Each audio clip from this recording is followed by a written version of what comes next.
क्या तुमने भी आईफोन 17 लेने के लिए अपनी किडनी बेच दी? नहीं, ऐसा मैं नहीं बोलूंगी, क्योंकि जरूरत ही कहाँ है अब किडनी बेचने की। सब ईएमआई पे जो ले रहे हैं। पहले लोगों की ये दिक्कत हुआ करती थी कि वो महंगे सामान नहीं खरीद पा रहे थे क्योंकि उतने पैसे ही नहीं थे। और अब ये दिक्कत है कि हम सब कुछ ही खरीद ले रहे हैं, बस मरते दम तक उसकी ईएमआई ही तो चुकानी है। जो कुछ नया लग्जरी आइटम दिखे खरीद लो बस। क्यों? क्योंकि इंस्टाग्राम ने कहा है। खरीद तो ले रहे हैं पर फिर पेमेंट करने में फट जा रही है। पहले आईफोन लिया उसकी ईएमआई, फिर उसके ईयरबड्स लिए उसकी ईएमआई, और अब लगे हाथ रोड वाला फोन केस भी ले ही लेते हैं। अबे ईएमआई भरने हेली बीबर नहीं आने वाली, तुम्हें ही भरना है। अगर ऐसे ही चलता रहा ना तो तुम्हारे मरने के बाद तुम्हारे पोते पोतियों को तुम्हारी ईएमआई भरनी पड़ेगी। वो भी गाली दे रहे होंगे कि दादी प्रॉपर्टी के नाम पे तो बस अपना 10,000 फॉलोअर्स वाला इंस्टा अकाउंट छोड़ के गई है, और उनके 50 साल पुराने डाइसन की ईएमआई हम अभी तक भर रहे हैं। और ये फालतू चीजें लेने का सबसे बड़ा रीजन है सेल सेल सेल। ये कैसा एक्सक्यूज है कि जरूरत तो नहीं थी पर सेल पे था इसलिए ले लिया। 1,000 रुपए की यूजलेस चीज अगर 500 में मिल रही है तब भी रहेगी तो वो यूजलेस ही। 500 रुपए कम हो जाने से उसकी वैल्यू थोड़ी ना बढ़ जा रही है। सेल पे अगर जहर मिल जाए वो भी खरीद लोगे क्या?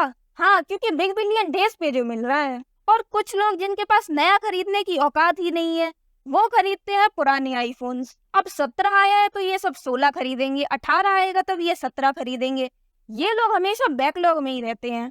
अभी कुछ सालों बाद वहाँ स्टीव जॉब्स आईफोन 50 लॉन्च कर ले होंगे और यहाँ लोग ज्यादा एक्साइटेड आईफोन 49 के लिए हो रहे होंगे।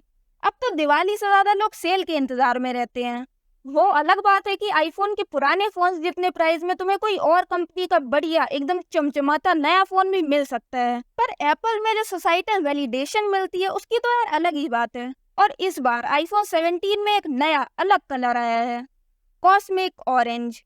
ये वही लोग हैं जिन्हें ऑरेंज कलर टैकी लगता था और आईफोन के सटल कलर्स पसंद थे।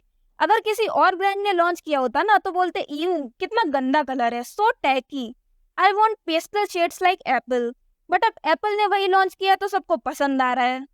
Wow, so cool. अचानक प्रेफरेंस ही बदल गई इनकी। और प्रेफरेंस भी क्या ही बदलेगी, आजकल तो किसी की कोई प्रेफरेंस है ही नहीं। बस सोशल मीडिया पे जो ट्रेंड में चल रहा है वही है प्रेफरेंस। जितनी तेजी से रील स्क्रॉल करते हैं ना बस उतनी ही तेजी से ओपिनियन बदलते हैं सबके। बोबा टी से माचा, पापी गुड़िया से लेके लबूबू, बैडमिंटन से लेकर पिकल बॉल, हील से लेके स्नीकर्स और अब क्रॉक्स। इनके कॉफी के ऑर्डर से लेके पैरों की नेल पेंट तक की इंस्पिरेशन ये लोग इंस्टा इन्फ्लुएंसर से ले रहे हैं। इसीलिए आजकल ऐसा लगता है जैसे सब सेम ही इंसान है। सबके पास आईफोन है, सबका सेम फैशन स्टाइल है, सबकी सेम ड्रिंक प्रेफरेंस। और खुद की पर्सनैलिटी, वो क्या होता है भाई? पर्सनैलिटी में से पर्सन और पर्सनल टच दोनों ही गायब से हो गए हैं एकदम। बस रोज रील पे कोई ना कोई इंसान आके बता जाता है कि आज दिन में मुझे क्या करना है, क्या पहनना है, कौन से कैफे जाना है, क्या खाना है, क्या पीना है और क्या खरीदना है। मतलब पहले जो मेरी 2 रुपए की क्रिटिकल थिंकिंग स्किल्स थी अब तो वो भी नहीं बची है भाई।